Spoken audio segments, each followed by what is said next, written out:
E360 TV proudly presents messages of inspirational stories.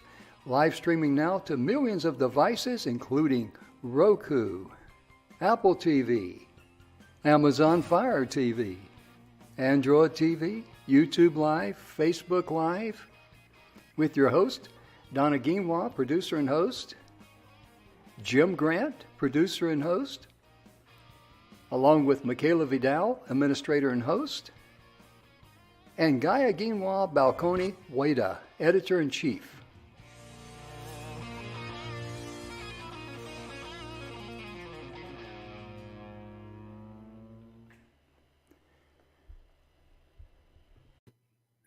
Hello, ladies and gentlemen, and welcome to the show.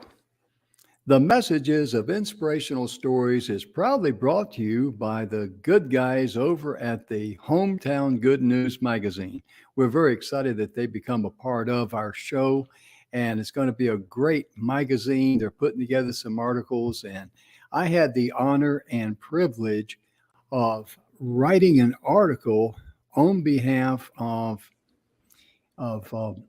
Marty Haggard, and that was quite an honor for me. And Mr. Emerson Brantley has joined us today. Donna is off today. She's taking care of some very important, necessary business, technical issues, if you know what I mean. The kind of issues that can, just, rev you up and make you wonder what in the world is going on. And technology grand. Yeah. Sometimes, Emerson, I think it's because Jupiter gets in line with Pluto a little bit, and it pulls the electromagnetic force off. Watch it. Hey, it's the best excuse I got, folks. I can see where you're going with that, Jim. I know you. Oh, my goodness. This entire week, Emerson, we've been talking about living an abundant life, and we can all do that. Hold on, Jim. I gotta share a little story. Okay. Since you went off into astrology there, So a number of years ago, I've been doing marketing for so many years for companies, like from Fortune 100 companies that are international, right down to little hardware stores in 4,000 population towns. So I'm working with this company that they bought a publishing company that was the oldest existing company that had produced the original astrology software for professional astrologers, using NASA sky charts and all of these other and GPS to get it right down to the within 3 or 4 minutes of you being born and where you were at. And I'm out there. You've seen me, Jim, on the stage. I mean, I'm there wearing a suit. At that time, I actually was wearing a 3-piece suit, and I've got the cufflinks going, and I'm in there, and they give me a little office area. This company had never had a marketing plan or campaign. They had come about in the 70s or 80s, and everybody knew, and they had sent out mail and whatever. I don't know how they got their business, but they were the original company. And so we had acquired them, and they sent me out to make a marketing program for them so we could get out there and just explode it. So I'm working in there, and I'm working on a marketing campaign. I've created a nice sales letter, a sales web page, and I've done all of this stuff, or I'm doing all of this stuff. And I got to tell you, these folks are walking around like in pajamas, I mean, they're like, oh, wait a minute. Oh, your aura is wrong. And after about 2 days of this, I came in and I looked down this row of cubicles, Jim. And I said, guys, you need to lighten up some. And they went, oh, what do you mean lighten up? Yeah, you're the suit from the new owners, and your aura and I said, guys, listen. Now, folks, this isn't to offend anybody who follows astrology very carefully, okay? I said, guys, listen. The word is out. People know. The universe doesn't revolve around the earth. Mm-hmm. But it's okay. We can sell this. And from the rest of the week and a half I was there, they were okay. They were cool. It was like I was in on it and it was all right. But the thing was so funny because I was like a non-believer coming in for them. Right. Yeah. And I just kind of positioned it a little differently. And from that moment on, it was okay. I was okay. I got it. It's okay. But it was just funny. Yeah. Yeah, this week we've been sharing a lot of great information about living an abundant life. And, Emerson, the other day, I don't know if it was me and you on the show or me and Donna, but I made the comment about... We do look a little different, Jim. Okay, I've lost a little bit of hair, I mean, at one time I might have looked kind of like that. I got the white hair up here instead of down here. Well, she doesn't have this, Yeah. And that's true. And but anyway, I said, one of the things that we really enjoy doing about this show is the fact that when we put out good information, not only does the audience out there in TV land find it infotaining, but we either learn something ourselves or we remind ourselves of something that we knew, but we just, forgot about it over a period of time. So it's a win-win situation. And that's what makes this show such a fun show to do, isn't it, Emerson? Oh yeah. You take that whole series we did on W. Clement Stone. Oh yeah. And there were so many things because I was in my 20s back when I worked for a combined insurance company for W. Clement Stone. And there's so many things in life experience that now, as I look at it, I see the wisdom of so much of it. I also understand, just as in the law of attraction, isn't about sitting around waiting for the universe to just smack you with $1 million. But we grow as we are sharing with everybody. Yeah. And it's just like you and I are sitting, sitting on the porch and having a conversation, or sitting at the dining room table, or sitting in our office or wherever, and having a conversation where we're drilling deep, where we're drilling down. And it may not always feel like that's what's taking place, but the synergy between me and our Donna when Donna's on, and the things that it triggers and everything else, what we're really doing, folks, is we're drilling down. We're drilling down because we're all on this plane and we're all walking, in this path. And there's a certain number of days that you've been assigned. We don't know what it is. And we're all looking. And there's so many answers all around us that when we step back and we just stop and use our 2 ears instead of our mouth, which isn't what I'm doing right now. But there's so much that we can begin to understand that can help in our life. And today the talk that we're doing is about being an abundant life. And really, a lot of people choose not to have an abundant life. Yeah. But live a life that's full of blame and discontent and anger and lack and unhappiness. When those things are choices. Oh yeah. Anyway, I'm getting ahead. I'm getting ahead of the game here. No, I got to share something with you because in all of our shows, we just have a basic idea of what we're going to talk about, but we really flow with the energy. And I'll tell you why.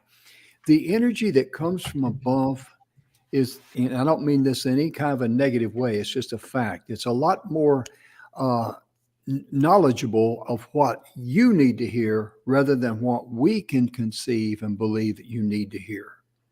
And the way it It's fluid. flows, It's very fluid. yes, yes, and it's You know, very you know, important. we used to have a saying in the sailing club: flexible is way too rigid.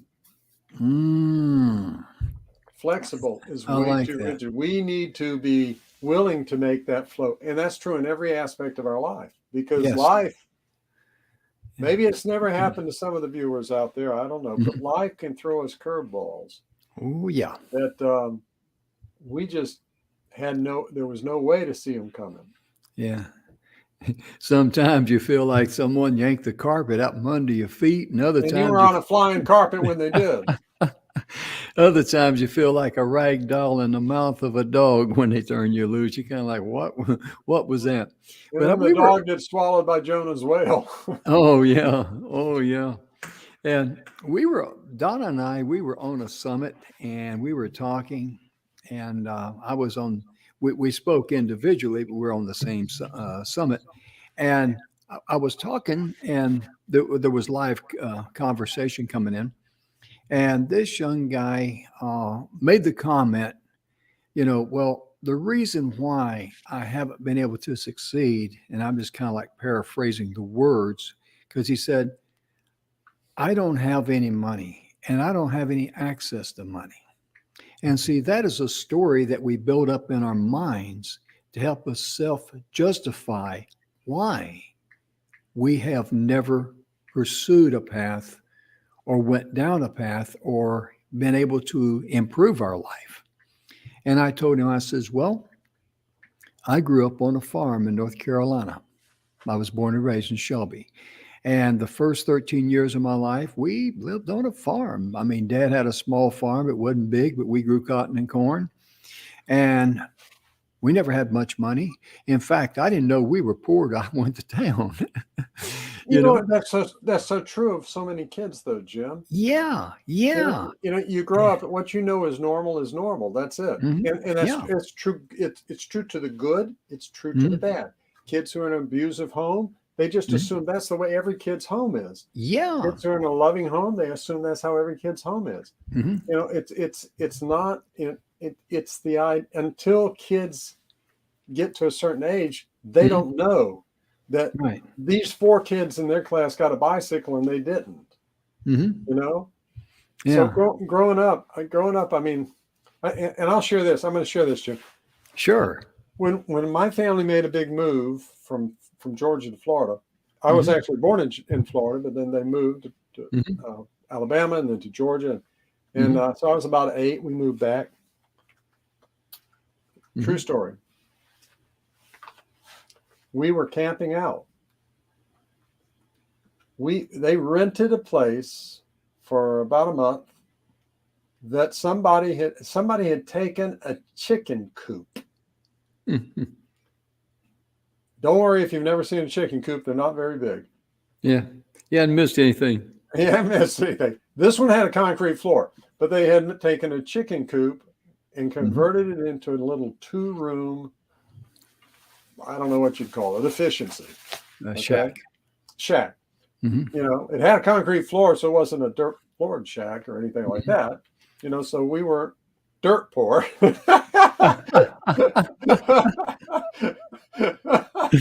Good one. Good one. Yeah, but you know what? For me, it was where we were. Yeah. It wasn't a big deal. My Mhm. parents were making bologna sandwiches on white bread and tomato sandwiches on Ooh. white bread, and we were camping out, Oh, and it was just an adventure for me yeah. because I was 7 or 8 years old. Yeah. And it wasn't until later Oh. I realized, holy Toledo, you know what? That's all that my dad was able to do at that moment. Hmm. That's all my mom could do at that moment. Yeah. But I didn't And know. I didn't know. oh yeah. Like And you, I didn't know. yeah. And I mean, you're looking back, what we were rich in, Emerson, were the things that money could never buy and no thief could ever steal from you. Oh yeah. And I remember one of my precious memories. I have a lot of them growing up. I was very, very blessed. And I remember my Aunt B. Imagine that. Growing up in North Carolina and you got an Aunt No B. way. Yeah. No way. Aunt Beat Aunt For those of you who Beatrice don't know, McCombs Mount Airy, North Carolina is basically the town that they used as as a the yeah. model. As the model for Mayberry for Andy Griffith's show. But Yeah. oh gosh, half of our audience doesn't even know any of this that I'm talking about. Oh, yeah, that's true. You young folks, you got robbed.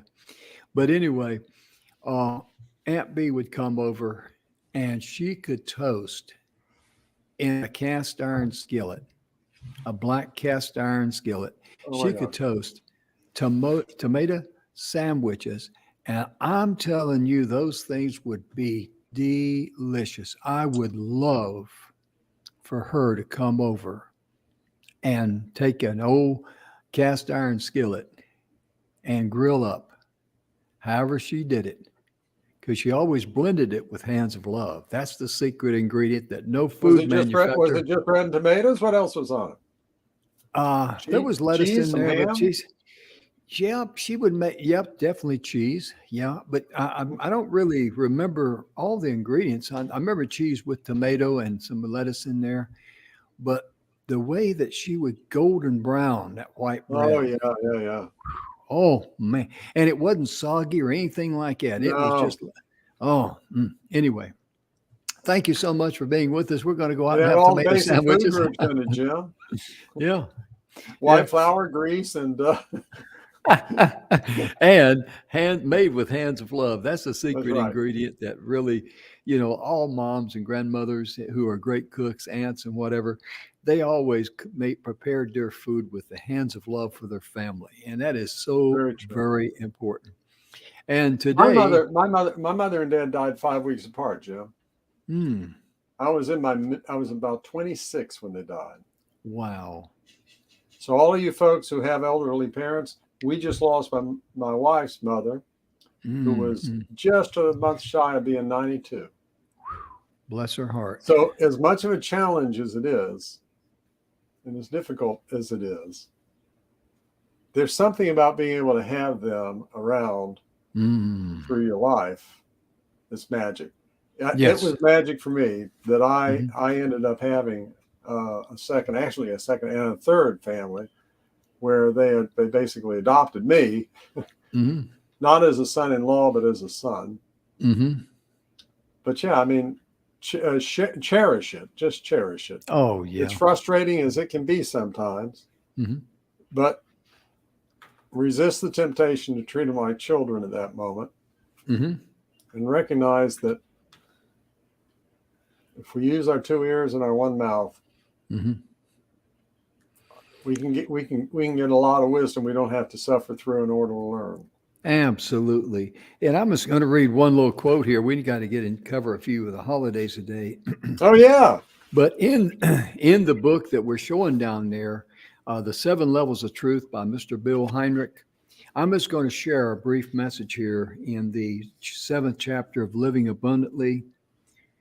And he says, don't change your life today. Simply allow yourself to start to become familiar with the resources that I have outlined in this book.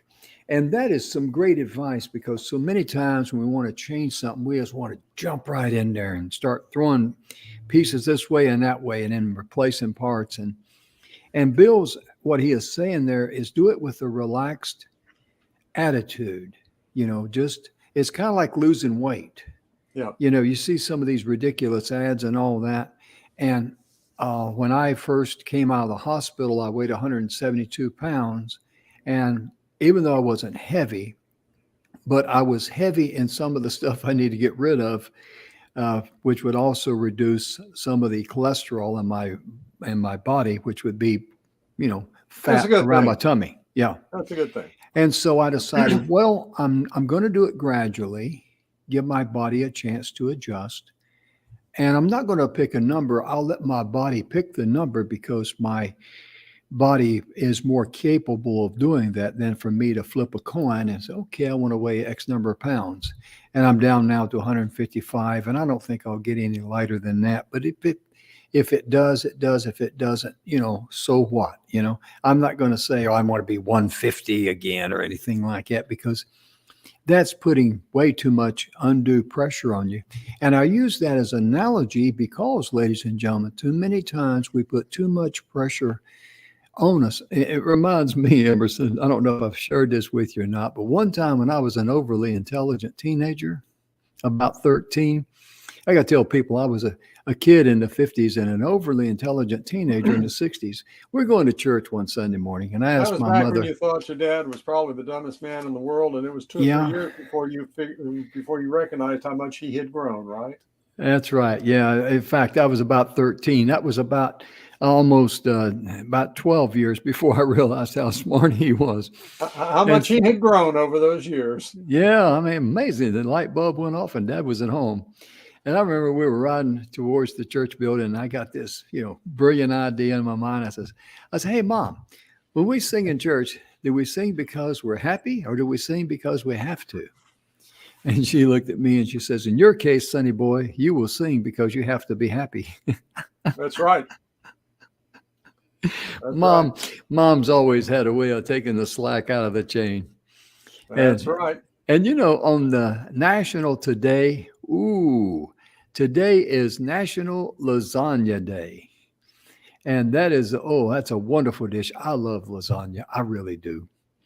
And, not the stuff you eat in restaurants. I'm talking about the homemade stuff. I mean, you You mean just like can't the beat that. stoufers that Yeah. you get in the box? Oh No, no, different no, homemade. no. Different homemade. Yeah. Yeah. We're talking Hey, about, Jim, the first time that my wife's mother invited us over for dinner. mhm, After we were married, they came and built a house about 40 mhm. miles south of us, and so this is in the first year or two that we were married. She invites me for dinner. She said we're gonna have my homemade lasagna. Mm, okay. They lived in a motorhome for 15 years. She didn't cook and keep all sorts of spices and stuff like. We go in and she has a thing of Stouffer, and we don't get paid by Stouffer's, folks, Mm. but of Stouffer of frozen lasagna that she had bought from the store, and she's pulling it out of the oven in the aluminum pan, and I laughed with her for that right up until just a few days before she left this Oh, planet. yeah. Because she did make it right there in a little home, didn't she? That was her home cooked lasagna. There you go. And, it's like my dear old mother used to tell me, remember, sonny boy, it's the thought that counts. That's right.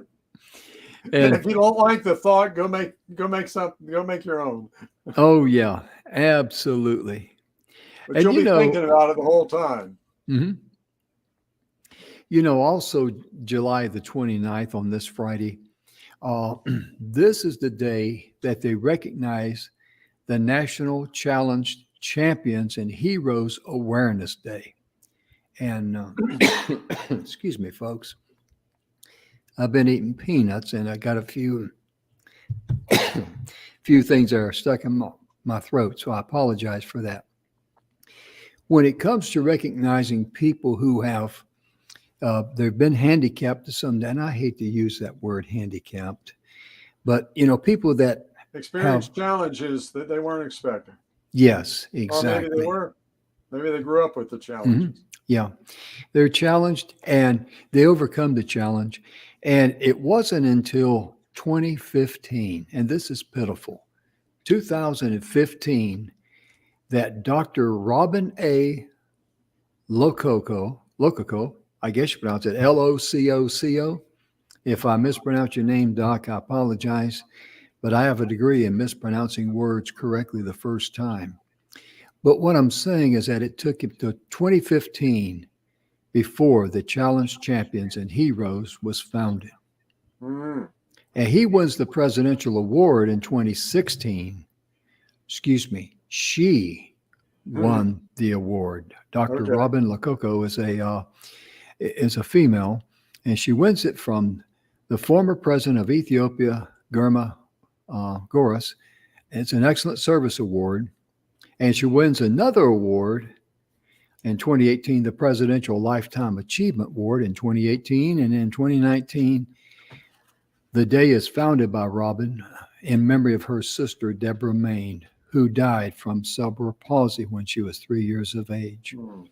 But it's a wonderful thing because some of the great people, great inspirational people in life are not people on a stage. They're not people that's best-selling authors. They're people who pick up the pieces of life. And they say, I may have this condition, but this condition does not own me. And Or that's define very, you. define me. That's a good way of putting it, Emerson. It really is. In fact, And when I met my wife was a lifetime diabetic. And, I had, this is how the universe works, Jim. Mhm. with my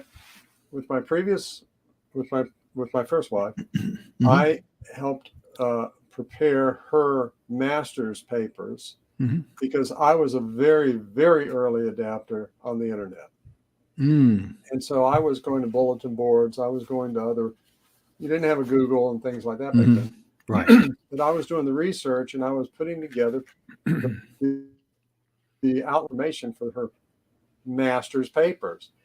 Mhm. And her master's thesis was on diabetic education. Now, most of the people are out there. I'm going to just I'm speaking for myself at that time, but I think this is pretty much accurate. Most people think of diabetes as, oh, you can't eat sugar. And it's a lot more than just sugar. Mhm. It's a lot of balance. It's a lot of chemistry. It's a lot of understanding of how the different glands work in your body, how your liver produces insulin, and there's two different types of diabetes. But I remember saying to my wife before we got married, I said, when I marry you, I marry your diabetes too. Mm. Yeah. And you know what? Mhm. What we're talking about here, Jim, she took umbrage with that Mhm. because she doesn't define herself Mhm. by that. So Amen. when we're talking about disabilities, that may be a word that the people who we are referring to don't use to define Oh, their no, they life. don't. No, they don't. So That's critical. so anyone out And there it's something we can all learn from too. yes, and if there's anyone out there that when I use the word disabled or whatever, please forgive me if that offended you or that kind of we don't use that word. Please forgive my ignorance, and I don't have any problem publicly apologizing for that because you're right. Because hey, we all have imperfections, right? I mean, just think, Well, just like we what all you, have different characteristics. We all have yeah, different traits. yep, We all have different Mhm. strengths. We all have different weaknesses. Yeah, They're not necessarily even imperfections. They're right. just they're differences. Mhm. And what we Well, define, mhm. and this comes from my marketing background, okay? What we define as normal Mhm. is an illusion. It's not something that even exists. If you Mhm. want to say, well, normal is what average people are like, well, average is the best of the worst and the worst of the best. It's not anywhere near Mhm. what if you take 100 people, if you take Mhm. 1,000 people, maybe whatever your definition is might fit Mhm. on average. Mhm. But more than half of those people will probably be on a continuum that's from nowhere near to kind of close. Mhm. And that's true physically, mentally, emotionally, in relationships, and Mhm. everything else. Mhm. You're exactly right because when you made the comment earlier about when you married your wife, you also married her diabetes, and Yeah. that same thing is true when one person marries another.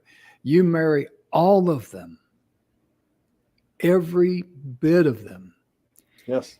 the good, the bad, however you want to label it. It's the whole package. It's either all in or you're all out. One of the two.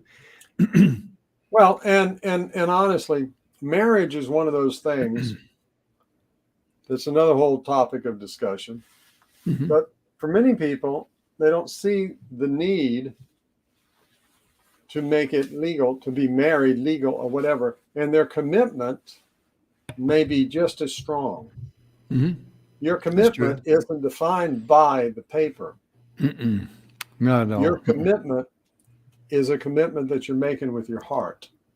Mhm. And I Exactly. recognize that. It Yeah. wasn't It's just like in our country, not everywhere, but in our country, typically in a marriage, Mm-hmm. whose last name is used? The husband's. The man. Mm-hmm. Mm-hmm. Well, you know, I don't have any ego or any need I don't have any need for that to be the case. And in marketing, you know, I have a little different perspective because I've seen a lot of different sides of a lot of different issues. And my wife was a respected artist and had painted massive murals, one of the largest or the largest in the country at that time. And she said, "Well, what do you think about the last name thing?" Now she'd been married 3 times before. I said, what? You can't change your last name. That's your brand. Yeah. So the marketer sometimes gets it, you know. Yeah. Before I do myself. Yeah. It was just Yeah. I got it. Mm-hmm. I got it. Yeah, it's really really amazing like that, because I've also known couples that that never married, but they loved and cared for each other, because the only difference between them and married couples was a piece of paper. Yeah. And Emerson, I think one of the things for a person to start changing their life to enjoy a life of abundance, I think the starting point, at least for me, and I'd like for you to expand on this if you would, is to begin by, there's old saying, count your blessings. Be grateful for what you have. And that is a starting point to change your life and to live in abundance. I mean, it's to know where you're at, to if you're enjoying good health, look at the people in this world who are struggling with health issues. Yeah. That's a great analogy right there, isn't it? It is. And to be honest, having a sense of gratitude, but having a gratitude list, whether you write it down or not, I suggest you do, and you look at it at least a few times a week, if not every day, and you think about it. I would say meditate on it, but consider it. Don't just read it, and recognize the little things, not just big things in your life, but little things that matter, and the people that matter, and the things about your life that you can be grateful for. And if you have a challenge being grateful for your life, if all you can think of is the challenges and the difficulties and how horrible it is and everything else, God love you. Mm-hmm. My recommendation there is go volunteer. Go volunteer at a soup kitchen. Go volunteer at a retirement home. Go volunteer at a burn clinic. Go volunteer somewhere where people have had their lives pulled apart, and begin to minister to them, to share with them, to help them, to give to them, and grow from that experience. As my mother used to say, the teacher learns more from the students, right? We grow more when we're willing to give more. And that's true. This isn't some loosey-goosey kind of philosophy. You'll be hard pressed to find any situation where, if you go in and give, as my mother used to say, you can't outgive a giver. You go in and are sharing and giving, and people are growing, it comes back to you.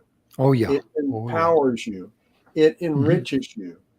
You find people that you would have never met before. And those people will lead you to people that you want to be meeting in many cases in your life. And maybe you don't even know you want to meet them.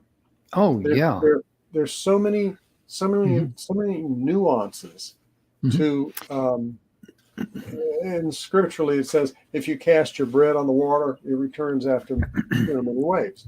There's so many nuances to what goes around comes around. The more that you give, the more that you get. Abundant life. Look, give me just a second, Richard. Go ahead. If I have abundance, I can hoard it all and keep it to myself.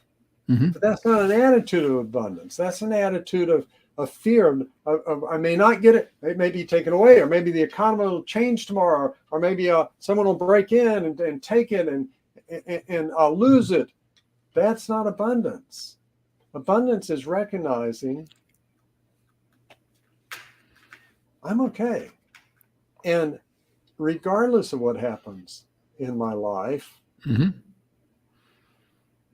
I'll find a way. I'll find a way to go over, under, around, through, to adapt, to change, and the universe or God will bring new connections, new people, new opportunities, because that is an endless abundance. And when you have that mentality, you're tapping into that universal abundance. As we used to say, and this is real, just in one small area here, but as we used to say when I was involved in business finance, we used to say, you know what, there's more money than there are deals. And I'll tell you what, if you've ever tried to find money for a business or a deal or a project or anything else, you know what, I got a lot of deer in headlights from that. You know, because it's challenging. You have to go out there. You have to have a lot of lunches. You have to sit and talk. You have to make phone calls. You have to do this. You have to do. But you know what? The reality is, once you tap into that abundance,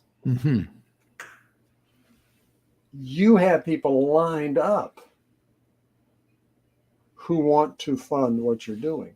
And funding is just a tiny little part of life. The truth is, in all of our life, if we're giving, and that's our mindset, we have abundance, so we're giving from the abundance. I mean, look, if I take a thimble and I go down to the beach here and I pick up a thimble full of ocean water, I defy you to find any measuring system in the world that can determine how much water the oceans of the world just lost. Because it's an abundance. I can take a bucket of water. I'll take a 5-gallon bucket, and I'll challenge you to find any measuring stick that can measure the fact that I just took and the ocean dropped. But the reality is, I just took that out, and that reduced what was in the ocean, didn't it? The thing is, abundance recognizes there's so much that I can spend the rest of my life and I won't ever get it all. That's a good way of putting it. I'll never get it all. I can do it for the rest of my life. That's abundance. It's a sense that, you know what? You can't outgive a giver. It's going to be okay. The solution is going to present itself. I have confidence. The right people will appear in front of me. The right opportunities will appear. The right, and I've had it happen so many times, Jim. I can't even. Oh yeah. So many times.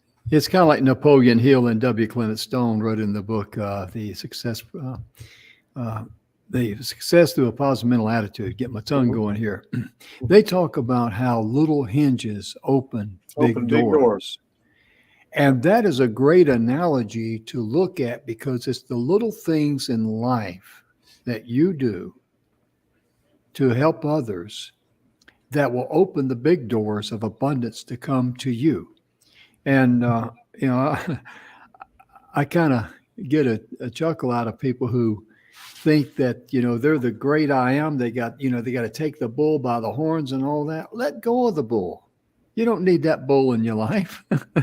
You know, what you got to do is focus on being grateful for what you have, sharing what you have, and look for ways to be a blessing to others. And, you know, the one thing that I've always felt when I go up to our church building, I work with the food bank, and we would, give groceries to people that, you know, in need and that sort of thing. But when I left there, I had a good feeling in my heart. I had a good feeling in my heart that I went up there to participate, to do my little portion, my little share to help others get and get their come and get their groceries, a place where they could come and get groceries and as part of the food bank and bread partners and all that. We were just a gathering place there for everybody to come and to receive their food. And the feeling that I have from doing that, and no one asked me to do it. I certainly didn't get paid for it. Well, you didn't buy the food.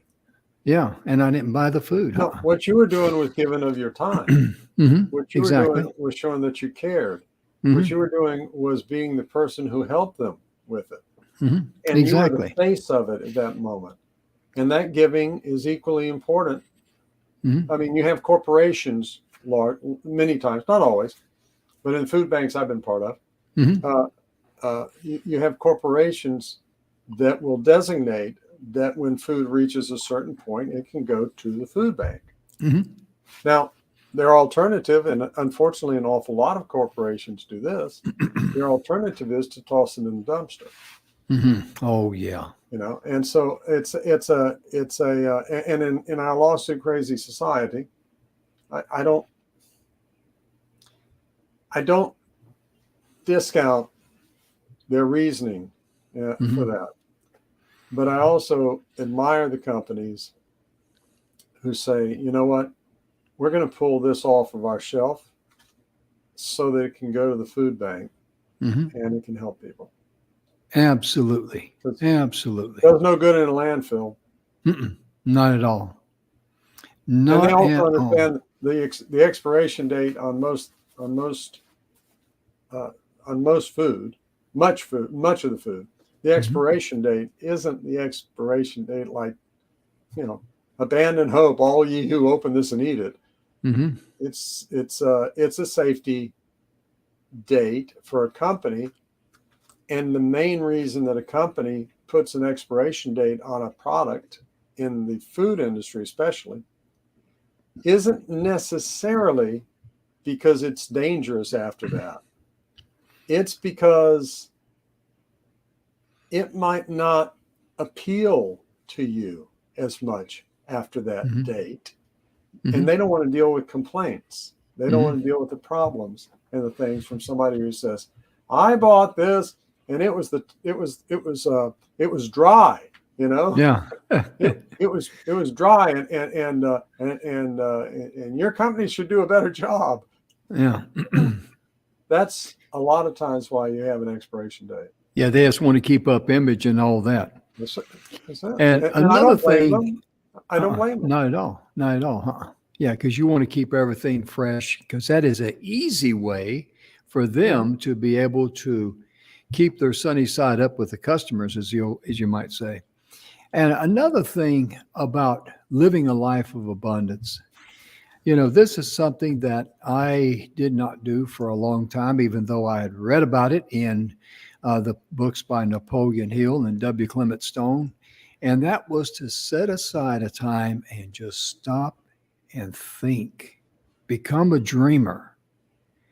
And where I missed the boat on that one, ladies and gentlemen, is I just so busy, got my wheels going, spinning my wheels like a car engine in the mud, just wide open.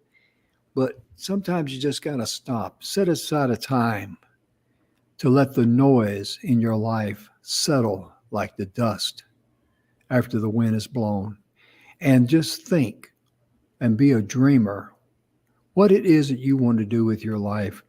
What is your desire in your heart, and how to, and just anything that comes in your mind. And that's also a great time to give thanks for what you have. And that's going to open the door right open there. I've tried that, and I know for a fact it works. And if it works on somebody as dumb as I am, for you, it's going to be a piece of cake. Well, it's important that the thing about dreaming is we take the lid off and we let our mind, our subconscious, we let our subconscious begin to explore. Mhm. and play. Okay, we let our subconscious begin to play and get into the what ifs instead of the have tos. Get into the place where it's starting to think of the possibilities and not the limitations. Mhm. And sometimes the stuff that comes back is really dumb. Mhm. And sometimes it's crazy. Mhm. And sometimes it's like a lightning bolt hits you. And you Oh go, yeah. Oh oh yeah. my gosh. And you realize that all of the time, effort, energy, and focus that Mhm. you spent on Mm. something or in some direction was like spinning your wheels in the sand. Mm. And where you're really dreaming and wanting Mhm. is over here. And Yeah. and here's another element of life. Viewers who've seen us before probably have heard me say this before, but in life, it takes a marginal shift Mhm. to create a quantum leap. Oh yeah. Yeah. It's Yeah. not about I got to work harder, I got to spend more hours, I got to talk to more people, I got to do this, I got to do that, I got to do this, I got to do that. It's not about all of that. Mhm. It's about finding the little marginal shifts Mhm. because you're already doing a lot of things. And sometimes just a tiny adjustment, just a little adjustment is all it takes. Mhm. And Jim, you've heard me use this example before. I use the example of a fly hitting the windshield, hitting the window, right? Now we've all been in some place or seen some place where, there was a fly trying to get out of a window, and usually there's one or two Mhm. others that are dead on the windowsill. Mhm. What's amazing is if you look at that fly will just keep hitting that window until it is exhausted, brain dead, or dies, or whatever. Mhm. And it will die on that windowsill. Mhm. When in most cases, if that fly just shifted just a few degrees, Mhm. it would find an open door or window that it could fly out. Yeah. That's That's the true. marginal shift. It's not about working harder and hitting that window more and more and more and more and more to break it. It's about finding that little marginal shift. What is it that you dream about? What is it that you want? What is it that lights your fire? And too often, when we get caught up in all the stuff that we're doing, we use all of our brain power on all the things that aren't working and how I have to fix it and what I need to do and this and that and the other. Mhm. The idea of being willing to do this gives your subconscious mind, Mhm. the universe, if you will, okay, Yeah. but gives your Mhm. subconscious mind the opportunity to play in the sandbox and rethink it. And, Mm. and really, it leads right into this next one that you've got up here, Jim, which is Mhm. change your mindset a little bit. Oh, yeah. Before we go into that, we don't have a lot of time left, but I want to, Emerson, you and I have read some of the same books by Napoleon Hill and W. Oh yeah, Clement Stone, and I believe it was in one of those books. I'm not sure, but I do recall reading the story of this guy. I believe he was a scientist, and he was always looking for answers to complicated questions and things he was working on. And he kept a notepad and a pencil or pen by his nightstand. And what he would do if he woke up in the middle of the night and he had an idea, he'd turn the light on, he'd write that down. yep. And then he cut the light back off. Then he could go to sleep with confidence, knowing that he wrote it down. Well, the story goes this gentleman and a friend of his, a colleague, was on an airplane, and they were both, sitting there flying along. And his friend said, "I'm going to rest my eyes." And he fell asleep. And then the friend was just sitting there and he's looking around. He's not really tired, but his buddy's sitting there and, sleep. And all of a sudden, his buddy wakes up, reaches into his coat pocket, pulls out a pad of paper, pen, and he scribbled something down. He put the pen and the pad back into his pockets and drifted right back off to sleep. And his buddy says, "Well, that's pretty unique. That's a pretty good trick there." So they get off the plane. And he told him about it, and the friend says, "Well, I didn't write anything down." He said, "Oh, yes, you did.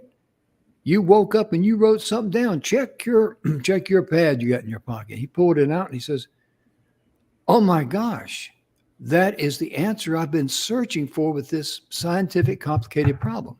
So the point of it is that shows you the way your subconscious mind can come to your rescue especially when you're dreaming and you're wanting to change your life. You're looking for answers. And if you give thanks for what you got, and that'll lead you right into mindset. We don't have but about 3 minutes left or so, but alter your mindset. I mean, how important is that, Emerson? Oh, it's massive. Mm-hmm. It's massive. And really, it does tie in with what you're saying, because the challenge for me, for us, for everybody, is to stop thinking. Yeah. I mean, it's to get our head out of the way. Mm-hmm. Because often the answers we already have. Mm-hmm. The answers are already there. But we find all the reasons why they won't work, all the excuses why we tried and failed, all the reasons, all the logic behind why nobody will do this, or it won't work that way, or we tried that 100 times, or he won't do this, or she won't do that. And we get our head out of the way. And centering and doing things that help, to meditating, to help yoga, to help us get our head out of the way, allows all of that to just begin working. And it's hard to get through the noise. Mm-hmm. Yeah. It's hard to get through the clutter, Mm-hmm. and to get to the place where we go, oh yes. But it's not, I don't know, it's not rocket science. We've all experienced it. Oh, But I think, Jim, the bigger part is trusting it. Mm-hmm. And as far as a pad, I started, you're not supposed to have blue light at night, but it's never seemed to bother me to go back to sleep. But I've started using my phone and just pulling it up and putting in enough that I can remember what it is the next day, and then go back to sleep. Yeah. That way I don't have to turn on a light and everything else and wake my wife. But when you have those, if you don't write it down, you'll forget it. If you don't put it down when it happens, the subconscious is going to be buried again the next morning. By all the noise, by all the stuff, by all the lists, by all the things, by all the pulls and demands and strings and everything else. All the yakety sacks going on in your life. Yeah. Yeah. So definitely do those things. Another thing too is that when you write it down, now you know that you know that you know that you know. I can go back to sleep. I don't have to worry about it. I don't worry about remembering it, because how many times have I know this, and I think everybody's done it. You wake up from a dream, you go like, wow, I'm going to tell my wife about that in the morning. It's kind of, and I can't even remember an inch of it. You don't remember it. Yeah. And it seemed like I've been at the movies all night long. Some of the most successful marketing campaigns that I've had, the inspiration has hit me at 4 a.m. Yes. 4 a.m. And that's true. And I have waken up. I've come awake literally giggling and laughing because I've already recognized this is it. I'm not even awake yet. And I'm already giggling and laughing at it's a giddy kind of a thing. That I have. This is what I've been trying to find, and had been racking my head. And had a team of people racking their heads, and all of a sudden there it is. Poof. Yeah. That would have been funny if when we were all in Tomball there, Donna and me and you and everybody, if you'd have come out at 4 o'clock in the morning giggling, we would have figured you was on something, brother. Yeah, I don't know how y'all would have taken that.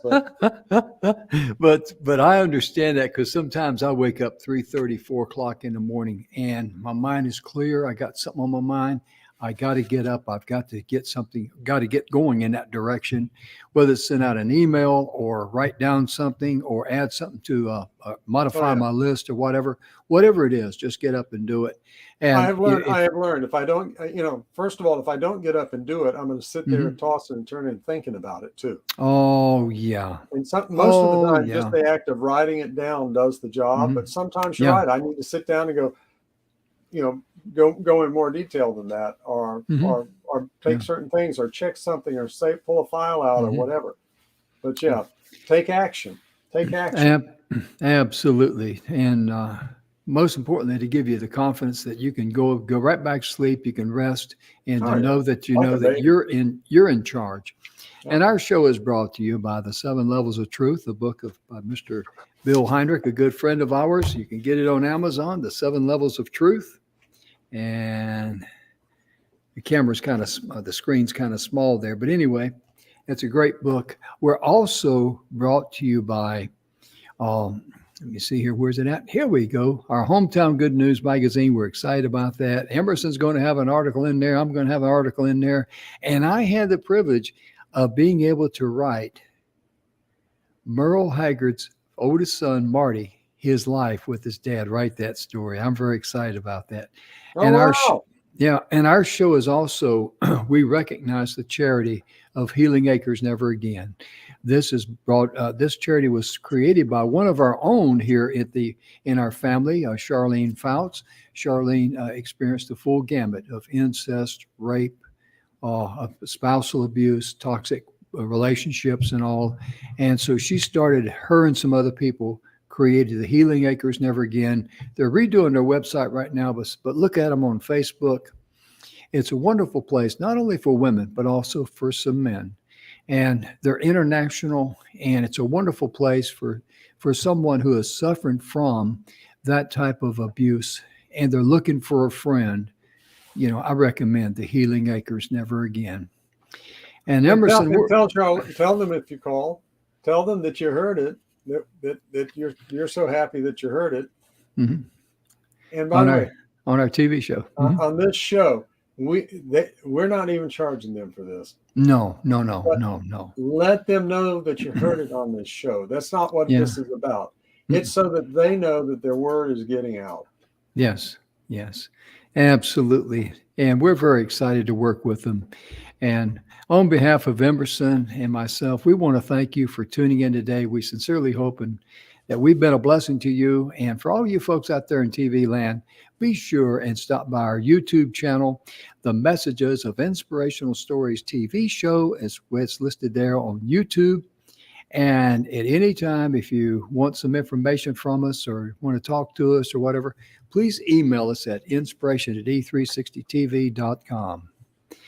And in closing, Emerson, we like to always say, be sure and love yourself.